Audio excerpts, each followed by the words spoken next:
Hello, welcome back. I'm Abhishek De Silva, an undergraduate of the JAMA Institute for Advanced Technology. Welcome back with the question series of Database Management System 1, and I'm here with the question set 2 today. The Board of Directors of Southern Productions has decided to include all their company information into a computer software. The software was commissioned by the Navicat. You are the senior software engineer of this software development company, and your team has been assigned to create a database. Create a database in order to store information in this software. So the summary of this question is to build a database to store the information of that company. So as the first question, they has provided us to build a database named Southern Production DB, and as the second question, they tells us to create a table called employee, and they have provided us with some information. And the third question, they tell us to create the table called product, and there too they have given us some instructions about the creation of the created table. And at last, as the fourth question, they are asking about the steps that we can take to stop data repeat in the product table. So at first, let's create the Southern Production DB, the database. This is the database management system, and right click on it and create new database. So let's enter the database name as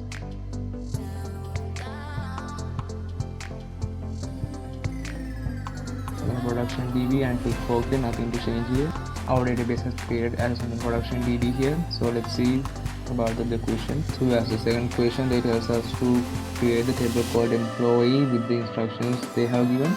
So let's first create the table called employee. Right click on the database we have created and create new table. And then they have provided us with some information about the table. The table name is employee, and they have given the column names and the data types and their lengths. So let's add those two. The first column name is employee register number,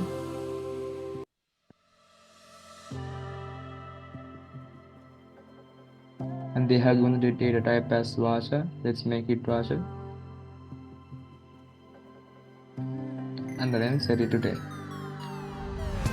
Now click on this to make it not null, and set the default as a no default. As the second column, they have provided us the name as the first name,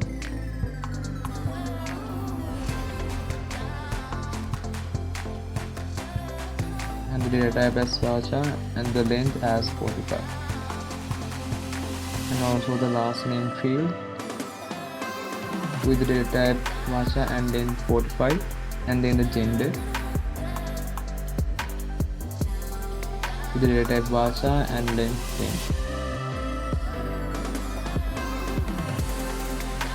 10, and again the contact number field with the data type voucher and length 10. So this is the table named employee we have created on the instructions they have given in the question. So let's complete the table by giving primary keys. In this relation, the employee register number and the contact number both are suitable for the primary key. So in this relation, I'm using employee register number as the primary key. Right click on it, create new index, select primary. So we have done with this relation. Click on save. Here you can see the table that we have created. Here are the columns that we have added. So then let's move to the third question. In the third question, it tells us to create a table called product to store information about the products, and they have given some instructions to that, and they have given the table name as product and some column names with the data type and their links. So let's create it. Right click on the database, create new table with the table name as product,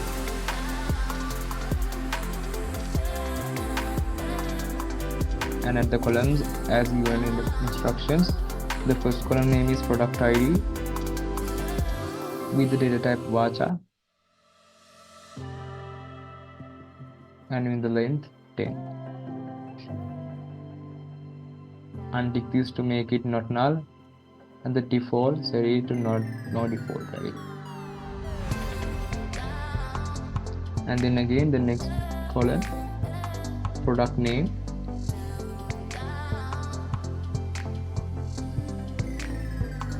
is to have the data type as voucher and length set it to 45. and the last column is the brand column. The data type is Vacha and the length is 45. So let's complete this table by giving the primary keys.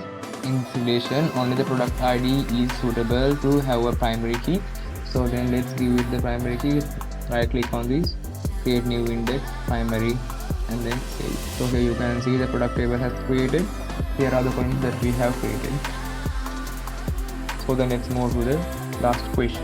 In the fourth question or the last question, they are asking about the steps that we can take to stop the data repeat in the product table above. So what are the columns that data repeat occur in the product table? Yes, as we all know, the brand is duplicated, as the same brand can have several products. So we can create a separate table named brand to store the brand details. So as these steps we can answer as, we can create a separate table as brand to store the brand details and making relationship with the brand table and the product table. So now we have done with all the questions in this question set 2. So then let's revise the questions. As the first question, they tells us to create a database called Sandhya Production DB, and as the second question, they tells us to create a table called employee by using the information that they have given. And as the third question, they tells us to create the table called product by using the instructions that they have given. And as the last question, they are asking about the step that we can take to stop the data repeat in the product table. Here is the database that we have created by the name Sandhya Production DB, and here is the employee table that we have created. We use the employee register number as the primary key in this relation, and in the product table we use the product ID as the primary key bearing column. And the answer for the last question is to create a separate table called brand to store the brand details and create a relationship with the product table and the brand table. So then let's meet to the next video on the question set number 3, and bye for now.